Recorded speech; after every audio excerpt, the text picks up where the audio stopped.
নমস্কার, ভদ্রসর study class চ্যানেলে তোমাদের স্বাগত। তোমাদের জন্য একটি গুরুত্বপূর্ণ আপডেট পোস্ট অফিসের তরফ থেকে। পোস্ট অফিসে বাম্পার নিয়োগ করা হচ্ছে। 60,560টি শূন্যপদে নিয়োগ করা হচ্ছে সম্পূর্ণ পার্মানেন্টভাবে, যেখানে যোগ্যতা হলো মাধ্যমিক বা উচ্চ মাধ্যমিক যোগ্যতার প্রত্যেক প্রার্থীরাই আবেদন করতে পারবে। একদম লেটেস্ট নোটিফিকেশন, 2025 সালের সেরা নিয়োগ বিজ্ঞপ্তি, যেখানে মেল ফিমেল বোথ ক্যান্ডিডেটই আবেদন করতে পারবে। এখানে বেতন 18,000 টাকা থেকে 81,000 টাকার মধ্যে তোমাদের বেতন থাকবে। সম্পূর্ণ স্টেট ওয়াইজ নিয়োগ করা হবে। প্রত্যেকটা স্টেট মানে তুমি যে রাজ্য থেকে বিলং করছো সেই রাজ্যের মধ্যে বিভিন্ন ডিভিশনাল যে পোস্ট অফিস আছে সেই পোস্ট অফিসেই নিয়োগ করা হচ্ছে। তো সম্পূর্ণ বিস্তারিত তথ্য থাকবে এই ভিডিওতে। ভিডিওটা প্রত্যেকের জন্য খুবই গুরুত্বপূর্ণ।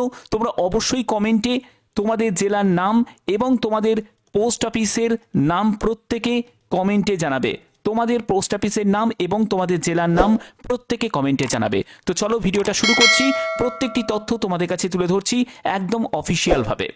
বন্ধুরা, আমি পিডিএফটা ওপেন করে নিয়েছি। তোমরা এখানে দেখো, তোমাদের এখানে যে ভ্যাকেন্সি, এই ভ্যাকেন্সি সম্পূর্ণ সার্কেল ওয়াইজ, অর্থাৎ তুমি যে সার্কেল থেকে আবেদন করবে, মানে আসাম একটা ধরো সার্কেল আছে, সেখানে সার্কেলে তোমাদের বিভিন্ন পোস্ট, যেমন পোস্টম্যান আছে, মেল গার্ড আছে, এমটিএস আছে, তার জন্য যে শূন্যপদগুলো তোমরা দেখতে পাচ্ছ।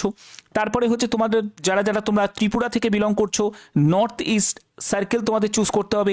সেখানে তোমাদের দেখো শূন্যপদগুলো কিন্তু দেয়া আছে। এছাড়া তোমরা যারা যারা ওয়েস্ট বেঙ্গল থেকে বিলং করছো, ওয়েস্ট বেঙ্গলের জন্য দেখো 5,231টি মতো তোমাদের শূন্যপদ আছে, সেটা হলো পোস্টম্যানের জন্য। তারপরে মেল গার্ডের জন্য হচ্ছে 155টি শূন্যপদ আছে এবং এমটিএস এর জন্য 3,744টি মতো শূন্যপদ আছে। ঠিক আছে, তো এখানে দেখো তোমাদের আর কি কি বলা হচ্ছে, যে পোস্ট অফিস নিউ রিক্রুটমেন্ট 2025-এর একদম লেটেস্ট আপডেট তোমাদের কাছে প্রোভাইড করছি। তোমাদের বিভিন্ন পোস্টে নিয়োগ করা হচ্ছে, সেটা হলো তোমাদের এমটিএস, পোস্টম্যান, মেল গার্ড, তারপরে হচ্ছে পোস্টাল অ্যাসিস্ট্যান্ট বা সর্টিং অ্যাসিস্ট্যান্ট, বিভিন্ন পোস্টে তোমাদের নিয়োগ করা হচ্ছে। এখানে দেখো যে তোমাদের টোটাল শূন্যপদ কত। টোটাল শূন্যপদ হচ্ছে 60,560টি মতো শূন্যপদ। ঠিক আছে, তো এখানে আবেদন করতে গেলে সম্পূর্ণ অনলাইন মোডে তোমাদের আবেদন করতে হবে। সিলেকশন প্রসেসের ক্ষেত্রে তোমাদের মেরিট প্রিপেয়ার হবে কিসের ভিত্তিতে? তোমাদের রিটিন এক্সামের ভিত্তিতে, অর্থাৎ একটি রিটিন এক্সাম তোমাদের কন্ডাক্ট হবে, তারপরে তোমাদের তার ভিত্তিতে তোমাদের মেরিট প্রিপেয়ার্ড হবে। এবং রিটিনের জন্য কি সিলেবাস থাকছে সেটাও আমি এই ভিডিওতে তোমাদের বলবো। দেখো, তোমাদের বেতন হচ্ছে 18,000 টাকা থেকে 81,000 টাকার মধ্যে তোমাদের বেতন থাকবে। এখানে এজ লিমিট যেটি প্রয়োজন সেটা হলো 18 থেকে 45। দেখো, এই ব্যাপারটা আমি তোমাদের একটা জায়গায় ক্লিয়ার করে দিই, সেটা হলো পিডাব্লিউবিডি যারা ক্যাটাগরি থেকে তারাও কিন্তু আবেদন করতে পারে। পিডাব্লিউবিডি যারা ইউআর ক্যাটাগরি থেকে তারা 10 বছর ছাড় পাবে। ওবিসি যারা ক্যান্ডিডেট তারা 13 বছর ছাড় পাবে। মানে পিডাব্লিউবিডি ক্যাটাগরি যারা ইউআর ক্যান্ডিডেট তারা 10 বছর, পিডাব্লিউবিডি ক্যাটাগরি যারা ওবিসি ক্যান্ডিডেট তারা 13 বছর, পিডাব্লিউবিডি ক্যাটাগরি যারা এসসি এসটি থেকে বিলং করছে তারা 15 বছর রিল্যাক্সেশন পাবে।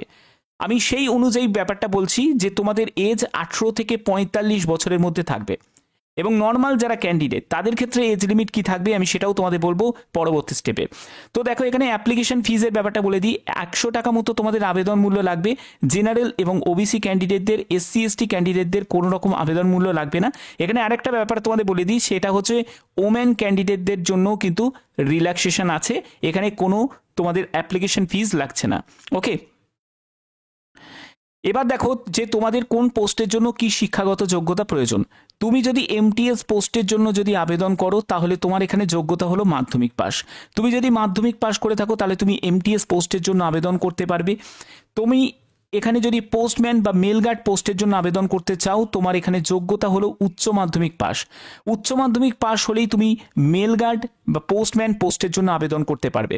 এবার তোমাদের অনেকের প্রশ্ন জাগতে পারে যে স্যার, আমি কি দুটো পোস্টের জন্যই আবেদন করতে পারি? আমি উচ্চ মাধ্যমিক পাস আমার যোগ্যতা আছে। নিশ্চয়ই পারবে। তুমি মাধ্যমিক যোগ্যতার এমটিএস পোস্টেও আবেদন করতে পারবে, আবার পোস্টম্যান মেল গার্ড পোস্টের জন্যও আবেদন করতে পারবে। এবং তোমাদের পরবর্তী কি কন্ডিশন দেওয়া হয়েছে সেটা হলো local languages concern postal circle, অর্থাৎ যে পোস্টাল সার্কেলে তুমি আবেদন করছো সেখানকার লোকাল ল্যাঙ্গুয়েজ মাধ্যমিক স্ট্যান্ডার্ডে তোমার থাকতে হবে। অর্থাৎ ডাব্লিউবি সার্কেল তুমি আবেদন করেছো, তো ডাব্লিউবি সার্কেলের ডাব্লিউবি বোর্ড থেকে তোমাদের মাধ্যমিক পাস করে থাকতে হবে। বাংলা তোমাদের অন্যতম একটি ল্যাঙ্গুয়েজ হিসাবে থাকতে হবে, তাহলেই কিন্তু তুমি এখানে কাজ করতে পারবে এবং তোমাকে সিলেকশন দেওয়া হবে। ওকে, কারণ এখানে লোকাল ল্যাঙ্গুয়েজটা কিন্তু ম্যাটার করছে। তোমরা অনেকেই জানো জিডিএস এর জন্য তোমরা যারা যারা আবেদন করেছো, লোকাল ল্যাঙ্গুয়েজ ব্যাপারটা তোমাদের কাছে অনেকেরই ক্লিয়ার। বিভিন্ন সার্কেল তার জন্য লোকাল ল্যাঙ্গুয়েজ আলাদা। ওকে, এবার হচ্ছে knowledge of working on computer. তো দেখো এখানে তুমি যদি পোস্টম্যান মেল গার্ডের জন্য আবেদন করো, তোমাদের কিন্তু কম্পিউটারে বেসিক নলেজ তোমাদের থাকতে হবে, সেটা 6 মান্থের একটা বেসিক নলেজ তোমাদের থাকতে হবে।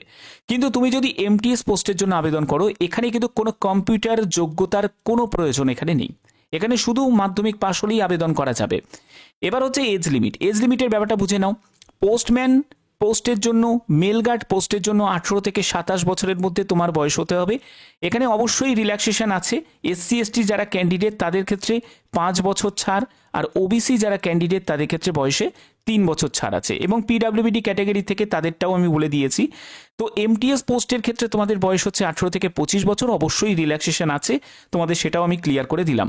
ওকে, তো এর পরবর্তী হচ্ছে তোমাদের এখানে বেতন কত টাকা থাকবে। দেখো বেতন হচ্ছে পোস্টম্যান এবং তোমাদের মেলগার্ড পোস্টের জন্য 21,700 টাকা থেকে 69,100 টাকার মধ্যে তোমাদের বেতন থাকবে। এটা হলো স্টার্টিং স্যালারি কথা বলা হচ্ছে। এবং এমটিএস পোস্টের জন্য লেভেল 1 অনুযায়ী 18,000 টাকা থেকে 56,900 টাকার মধ্যে তোমাদের বেতন থাকবে। তো এবার দেখো যে তোমাদের অনেকের প্রশ্ন থাকতে পারে যে sir MTS, postman, mail guard এইসব পোস্টগুলোতে প্রমোশন ভিত্তিতে নিয়োগ পাওয়া যায়। তো এবারে 2025-এর একটা নোটিফিকেশন কিন্তু রিলিজ হয়েছে, যেখানে বলা হয়েছে যে 2024 পর্যন্ত যত ভ্যাকেন্সি আছে এবং সেগুলো প্রমোশনাল কোটাতে ভর্তি করার পরে যেগুলো আনফিল্ড পজিশনে ভ্যাকেন্সি পড়ে আছে, আনফিল্ড পজিশনে, ঠিক আছে, মানে যেগুলো ফিল আপ করা যায়নি, তো সেই সব ভ্যাকেন্সিগুলোকে ফিল করতে হবে এবং সেই ফিল করার দায়িত্ব দেওয়া হয়েছে এসএসসিকে, মানে স্টাফ সিলেকশন কমিশনকে। অর্থাৎ এই যে এমটিএস, তারপরে হচ্ছে পোস্টম্যান, মেলগার্ড, এইসব যে নিয়োগগুলো, এগুলো তোমাদের স্টাফ সিলেকশন কমিশন করবে, ঠিক আছে, এবং এই বছরই করবে। তো তার জন্যই তোমাদের কাছে আমি একদম অথেন্টিক ইনফরমেশন প্রোভাইড করছি। তো ভালো করে ব্যাপারটা বুঝে নাও যে তোমাদের কিভাবে প্রস্তুতি নিতে হবে। এমটিএস পোস্টের জন্য 2টো স্টেপ থাকবে, একদম এসএসসি যেরকম করে তোমাদের এমটিএস এর নেয় সেরকমইভাবেই নেবে, যেখানে তোমাদের numerical and mathematical ability 20 questions, এখানে 60 মার্কস থাকবে, প্রতিটি প্রশ্নের মান হচ্ছে 3 করে থাকছে। তারপরে রিজনিং অ্যাবিলিটি, প্রবলেম সলভিং এর উপর 20 কোশ্চেন্স, 60 মার্কস থাকছে, 45 মিনিটস সময় পাচ্ছ, 40 কোশ্চেন্স, 120 মার্কসের তোমাদের পরীক্ষা হচ্ছে। এবার হচ্ছে এমটিএস টায়ার 2-তে তোমরা চলে যাবে, এটা হলো কোয়ালিফাইং নেচার, মাথায় রাখবে। তারপরে তোমাদের টায়ার 2 এর ভিত্তিতেই তোমাদের ফাইনাল মেরিট প্রিপেয়ার হবে, যেখানে 25 কোশ্চেন 75 মার্কস জেনারেল অ্যাওয়ারনেসের ওপর, 25 question 75 marks English language and কম্প্রিহেনশনের ওপর, সেখানে 45 মিনিটস তোমরা সময় পাচ্ছ, 50 কোশ্চেন্স 150 মার্কসের তোমাদের পরীক্ষা হচ্ছে। ওকে, এবার দেখো তোমরা যারা যারা পোস্টম্যান, মেল গার্ড পোস্টের জন্য যারা আবেদন করবে তাদের ক্ষেত্রে টায়ার 1 এক্সাম হবে, যেখানে জেনারেল ইন্টেলিজেন্স অ্যান্ড রিজনিং থাকবে 25 কোশ্চেন, 50 মার্কস থাকছে, জেনারেল অ্যাওয়ারনেসের উপর 25 কোশ্চেন্স 50 মার্কস, কোয়ান্টিটিভ অ্যাপটিটিউডের উপর 25 কোশ্চেন্স 50 মার্কস, তারপরে ইংলিশ কম্প্রিহেনশনের উপর 25 কোশ্চেন 50 মার্কস, 100 কোশ্চেন্স 200 মার্কসের তোমাদের পরীক্ষা হচ্ছে, 60 মিনিটস তোমরা সময় পাচ্ছ, এবং যারা পিডাব্লিউবিডি ক্যাটাগরি থেকে তারা 80 মিনিট সময় পাচ্ছে। 0.5 মার্কস তোমাদের অল সেকশনে নেগেটিভ মার্কিং কিন্তু থাকছে। আশা করি এই জায়গাগুলো ক্লিয়ার করতে পারলাম। এরপরে তোমরা চলে যাবে টায়ার 2-তে, যেখানে তোমাদের পোস্টম্যান, মেলগার্ডের জন্য দেখো তোমাদের মডিউল 1, এখানে সেকশন ভাগ করা আছে, সেকশন 1, সেকশন 2, যেখানে তোমাদের মডিউল 1-এর ক্ষেত্রে দেখো ম্যাথামেটিক্স থাকছে, জেনারেল ইন্টেলিজেন্স থাকছে, 30 কোশ্চেন্স করে থাকবে, 180 মার্কসের পরীক্ষা হচ্ছে, এবং 60 মিনিটস তোমরা এখানে 1 ঘন্টা তোমরা সময় পাচ্ছ।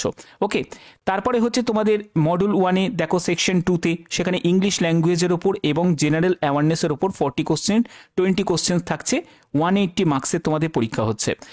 এর পরবর্তী হচ্ছে সেকশন 3 আছে, যেখানে হচ্ছে তোমাদের মডিউল 1, সেখানে হচ্ছে কম্পিউটার নলেজের ওপর 15 কোশ্চেন্স তোমাদের থাকবে এবং তোমাদের 45 মার্কসের পরীক্ষা হচ্ছে, এখানে 15 মিনিট তোমরা সময় পাবে। তো আশা করি জায়গাগুলো ক্লিয়ার করতে পারলাম। এবার দেখো এই যে নিয়োগটি, এই নিয়োগের ক্ষেত্রে তোমাদের বলে রাখি যে তোমাদের তোমাদের আবেদন কবে থেকে শুরু হয়ে যাবে? আবেদন তোমাদের খুব শীঘ্রই শুরু হয়ে যাবে এবং বলে রাখি যে এপ্রিল থেকে মে মাসের মধ্যেই তোমাদের এর জন্য অফিসিয়াল আপডেট তোমাদের চলে আসবে এবং তার জন্য অবশ্যই একটি নোটিফিকেশন রিলিজ হয়েছে। তোমরা প্রথম চ্যানেলে একবার দেখে নিতে পারো, ভদ্রেশ্বর স্টাডি সেন্টার চ্যানেলে একবার দেখে নিতে পারো। একদম অফিসিয়ালি একটি নোটিশ জারি করেছে যেখানে বলা হয়েছে যে আনফিল পজিশনে যে ভ্যাকেন্সিগুলো থাকবে এবার থেকে এসএসসি সেগুলোকে পুরো এক্সামের ভিত্তিতে কন্ডাক্ট করবে এবং এক্সামটা থেকে শুরু করে প্রত্যেকটা রিক্রুটমেন্ট প্রসেসগুলোকে এমটিএস, পোস্টম্যান এবং মেল গার্ডের তোমাদের ফিউচারে যেসব রিক্রুটগুলো করা হবে সেগুলো এসএসসি কিন্তু নেবে। ঠিক আছে, তো আশা করি এগুলো ক্লিয়ার করতে পারলাম এবং তোমাদের এপ্রিল থেকে মে মাসের মধ্যে তোমাদের এর জন্য অফিসিয়াল আপডেট চলে আসবে। যে কোনো আপডেট সবার আগে পাওয়ার জন্য অবশ্যই তোমরা চ্যানেলটাকে সাবস্ক্রাইব করে রাখবে এবং তোমাদের প্রত্যেকটি তথ্য আমি এই চ্যানেলের মাধ্যমে তোমাদের কাছে প্রোভাইড করলাম। গুরুত্বপূর্ণ তথ্য তোমরা যারা যারা আবেদন করতে ইচ্ছুক তারা কমেন্টে অবশ্যই জানাবে এবং তোমাদের জেলার নাম অবশ্যই প্রত্যেকে তোমরা জেলার নাম তোমাদের কমেন্টে প্রত্যেকে জানিও তোমার জেলার নাম এবং তোমাদের পোস্ট অফিস কোন পোস্ট অফিস তোমাদের নিয়ারেস্ট পোস্ট অফিস অবশ্যই তোমরা কমেন্টে প্রত্যেকে জানাবে। এরকমই গুরুত্বপূর্ণ আপডেট পাওয়ার জন্য অবশ্যই চ্যানেলটাকে সাবস্ক্রাইব করে রাখবে, বেল আইকনটাকে অল করে রাখবে। এখনের মতো এটুকুই, ধন্যবাদ।